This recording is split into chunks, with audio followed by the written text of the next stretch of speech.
Kalau tak cerita sejarah, ben sampean ngertos betapa pentingnya teori hijrah itu dianggap selesai. Ketika Fathu Mekah, kalau cerita itu tidak bosan-bosannya. Ketika Fathu Mekah itu tahun 10 Hijriah, disempurnakan oleh Abu Bakar. Klimaknya itu Mekah benar-benar dikuasai Sayyidina Umar. Sistem negara sudah jalan, negara dalam kendali Umar. Niku konco-koncone Sayyidina Umar sing asli Mekah niku disurati. Yang sudah hidup di berbagai daerah. Ada yang zaman niku mun teng Azerbaijan, teng Tajikistan.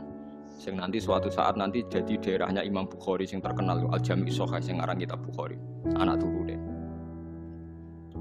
Mbok kamu sekarang ke Mekah saja. Karena sholat di Masjid Haram itu sebagaimana 1000 nopo sholat di masjid yang lain.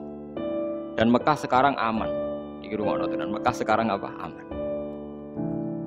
Dan beberapa sahabat yang kelas 2, kelas 3 yang tidak akabiri sahabat, banyak juga yang pindah ke Mekah. Apa yang terjadi? Di Mekah bangga mereka karena fi ardil haram. Baitullah. Tapi apa yang disarankan oleh sahabat-sahabat senior kayak Salman Al-Farisi? Dimatikan teori itu. Memang Mekah kota suci dan sholat di masjid Mekah sama dengan 1000 sholat. Tapi ilamu annal ardo lam utaqaddis ahad, dan kamu harus tahu bumi itu tidak bisa mensucikan orang. Abu Jahal itu lahirnya di Mekah, kurang ajarnya di Mekah. Abu Lahab lahirnya di Mekah, kurang ajarnya di Mekah. Semua penduduk Mekah itu yang ngusir Nabi. Jadi ilamu annal ardo lam utaqaddis ahad, dan bumi itu tidak bisa mensucikan orang. Wa inna ma yuqaddisur rajul amaluhu. Jadi sing iso nyucakno wong napa? Amali. Salman Al-Farisi rati walakin nusyuru fi biladillah wa alimu fa inna ta'lim dabul anbiya. Kamu menyebar saja di seluruh penjuru dunia dan ajarkan Islam, karena mengajarkan Islam dan menyebarkan Islam itu dabul anbiya. Semenjak itu tidak ada teori sentralisasi di Mekah. Nah, delalah era Ali Muawiyah ada konflik. Ada konflik barokah luar biasa. Konflik Sayyidina Ali Muawiyah, sahabat-sahabat yang mboten derek-derek menuju Cina. Zaman itu memang Cina populer sekali. Nah, yang menuju Cina itu terus ada yang tersesat di Selat Malaka. Itu terus diantaranya muridnya Sayyidina Ali, urip teng Pasai, teng Aceh, teng Sumatera lah yang jelas. Sehingga Islam di Aceh itu tua sekali, karena rata-rata sejarawan yakin Islam di Aceh itu zaman sinten Sayyidina si Bekuduro. Jadi artinya andai kan teori hijrah itu dipakai, tentu semua ini haram karena menuju bumi yang belum menyembah Allah. Paham ya? Andai kan teori hijrah itu dipakai, berarti perjalanan ini haram semua kan? Dari Mekah Madinah malah menuju bumi yang belum menyembah Allah. Tapi kalau pakai teori Dabul Anbiya bahwa menyebarkan Islam itu watak para nabi, malah keinginan kita dari yang tidak ada menyembah Tuhan kita ke sana biar ada yang menyembah Tuhan. Aja malah tahsilul hasil rebutan tongkat masjid itu malah perkara. Lalu kalau anggar ngomong santri-santri kalau ora usah urip ning Rembang. Ning Rembang wong alim pirang-pirang mesti mahjub. Dadi kiai ning Irian Jaya atau ning Papua kan iso kiai ke level provinsi paham perkara itu kan. Jangan-jangan kita sekarang dicoba pangeran hasud itu mergo gawane nguyai segoro. Paham ya tahsilul hasil.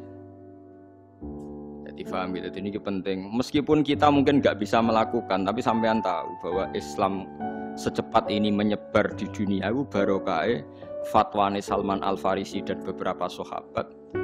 Annal ardo lam tuqaddis ahad, bahwa bumi itu tidak bisa mensucikan. Bukti ini Abu Jahal lahir di Mekah, uripe di Mekah, kelakuane ora karuan. Sing wong Madinah lahir di Yasrib, pedalaman. Jadi sahabat napa Ansor. Semenjak itu sahabat itu gak pati fanatik urip di Mekah.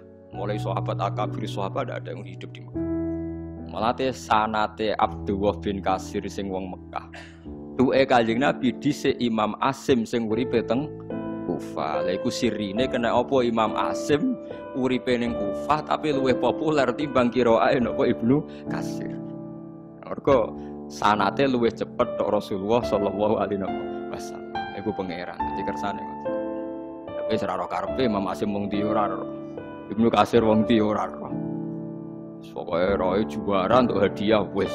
Wong seneng Quran kok ngono tok iku piye. Mbok gedhinge ku yo dosa, mbok dukung yo tambah dosa wis ya. Wis barno. Tapi kayak ben roh duduk perkara.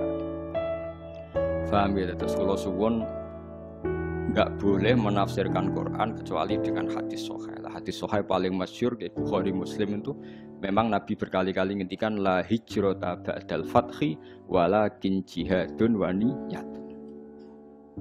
Nah begitu juga sekarang ke mall misalnya, orang ngajak anak cucunya ke mall atau ngajak ponakane marung ning warung rada enak, itu juga termasuk jihad dan niat. Ketika sudah menanamkan kalimat tauhid. Saya pernah baca, memang saya benar-benar baca kitab, buatan akal-akalan kula. Ada seorang wali yang akan jadi wali terus sampai mati. Ketika tausiah alal ahli, agak longgar pada keluarga.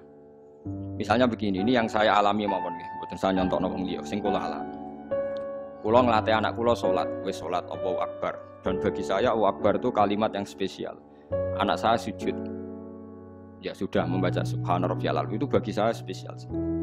Tentu kalau sampean memang mukmin betul, mukmin sejati, kamu nggak usah pakai status itu anak kamu sok ben mangan ta ora itu goblok ya. Itu bodoh sekali kalau kamu pakai status itu. Ini anak saya sudah bisa melafatkan kalimat thayyibah yaitu Allahu Akbar. Sudah bisa sujud. Ini spesial. Sesuatu yang spesial itu harus dipertahankan. Caranya gimana? Minimal seorang anak itu jangan kecewa sama bapaknya. Nah, anak senengi jajan ya jajan no. Senengi mangan enak kayak mangan enak. Tapi semuanya ini demi mengawal kalimat tauhid dan kebenaran-kebenaran Islam yang kamu tanamkan. Jangan sampai kamu jadi kiai zuhud yang anak dikekang, kemudian anak ini pertama numpak sepeda motor disilai kancane sing ra salat, pertama nyetel tip disilai tanggane sing ra salat, sampai anak itu terus ngidolakno keluarga sing tidak salat karena lebih sehat kata dia. Sistem medek ini bar maghrib untuk TV haram, dolanan haram, anaknya trauma. Tua-tua anak nakal, kok mulai cilik ra tau ngidolakno nopo bapak. Nah ini di sini sirinya kenapa semua nabi itu melonggar anaknya. Kanjeng Nabi ini nak sholat niku ditumpai Hasan Husain. Dia main mawon. Ditijak sholat padahal dijak numpai Kanjeng Nabi nak pas sujud. Bahkan kabeh ulama rawi mengatakan ketika malaikat Jibril janjian ambek Nabi mboten saged masuk karena ning solowongan tempat sarine Nabi wonten jiruan. Jiruan niku kire anak asu cara mriki lho. Kire jiruan niku. Mergo Hasan Husain niku dolanan nopo? Asu. Saiki mulane anak kula nu dolanan pitik, dolanan pedhus mlebu kamar ra tak amu, ijek enteng dhewe sik Hasan Husain nu dolanan asu. Tapi itu tadi berangkatnya adalah ngawal tauhid. Jangan sampai anak kita ini kecewa oleh kita. Padahal kita tahu dia sudah punya sesuatu yang spesial yaitu kalimat nopo tauhid. Lagu sing disebut wa ja'alaha kalimatam baqiyatan fi aqibihi la'allahum yarji'un. Kowe nak pancen nabi tenan ulama tenan, kalimat tauhid harus kamu jadikan kalimat yang abadi fi aqibihi dalam turunan. Itu yang dilakukan Nabi Ibrahim. Makanya Nabi Ibrahim dikatakan bapak tauhid karena dia obsesinya satu. Pokoknya kalimat tauhid harus menjadi kalimat sing abadi fi aqibihi ning turunane Ibrahim. Ngeri Nabi. Ismail gak paham apa-apa blas tapi dijak bangun Ka'bah. Padahal dia tidak paham. Aris sing sekarang jadi hijir Ismail. Kabeh ulama mulai Aris iku dhisik nggon nyancange wedhus Ismail. Ismail ora roh nek iku kota suci. Jadi sing sekarang hijir Ismail dhisik Aris omah-omahan nggon wedhuse sinten? Ismail. Ibrahim ora ngloro ijo ngi kota suci, menenge nek mergo saking moh ngecewakno napa. Tapi lagi-lagi saya itu sendirian. Kulo nu hormat be anak, tapi ya diloroi. Bahkan keluarga saya yang lebih tua dibanding saya ngloroi. Anak kok mbok manja mari ngelama. Padahal saya itu tidak pernah manja anak, pikiran saya itu sederhana, saya pasti mati, setiap saat saya mati. Dan yang meneruskan tauhid itu pasti anak saya karena saya mati. Ya, tapi ya itu memang gak populer. Bojoku kan nyentak tanam, jogeman wani anakku alat kita omongin. Jadi memang kan gak lazim, tapi saya tanamkan terus. Jogeman ke wani anak nopo kualat. Umumnya orang kan bilang anak jawani wong tua kualat. Ra iso cara anak iku rong mukallaf. Jadi gak bakal kualat nak wani ku wong rong kena hukum. Artinya statusnya dia tidak punya dosa kan indah wah. Kowe dosa misbek. Jadi cara kula wong tua wani anak sing kualat ora kok. Anak wani wong tua. Dan ini ada aliran sesat, ini yang benar itu menurut saya. Karena anak belum mukallaf kan? Paham ya? Jadi kula suwun latihlah sekuat-kuatnya. La ilaha illallah itu kalimat yang spesial.